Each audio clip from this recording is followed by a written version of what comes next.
গতকালকে 23 তারিখ সকাল 9 ঘটিকার সময় ওই সংশ্লিষ্ট থানা পুলিশের সহায়তায় অভিযান পরিচালনা করিয়া তথ্য প্রযুক্তি ব্যবহার করিয়া এই 21,30,000 টাকা উদ্ধার করা হয়।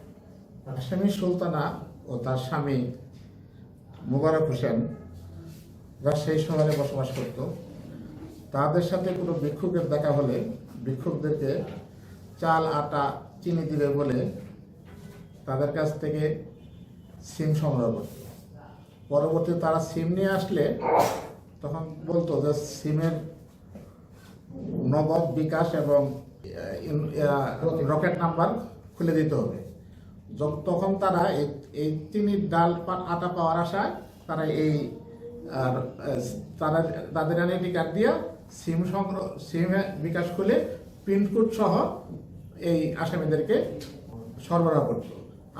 আসামিরা এই সিম কার্ড পিনকোড সহ নিজ দখলে নিয়ে ভিক্ষুকদেরকে 100-200 টাকা দিয়ে বিদায় করে দিত।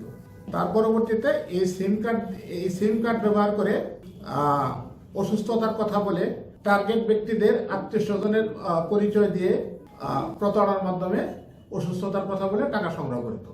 এইভাবে প্রতারণার মাধ্যমে টাকা আত্মসাৎ করত।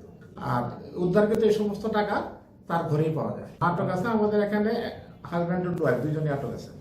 মূল হোতা বলতে যে টাকার পরিমাণে বোঝা যাচ্ছে যে মূল হোতা, তারপরে তাকে জিজ্ঞাসাবাদ করে রিমান্ডে আনিয়া বিস্তারিত তথ্য সংগ্রহ করিয়া পরবর্তীতে 3-4 বছর যাবৎ তারা এই প্রতারণায় অংশগ্রহণ করতেছে এবং এই খবর প্রকাশিত হওয়ার পরে তখন ভিকটিমের সন্ধান স্পেসিফিকলি আমরা পাবো।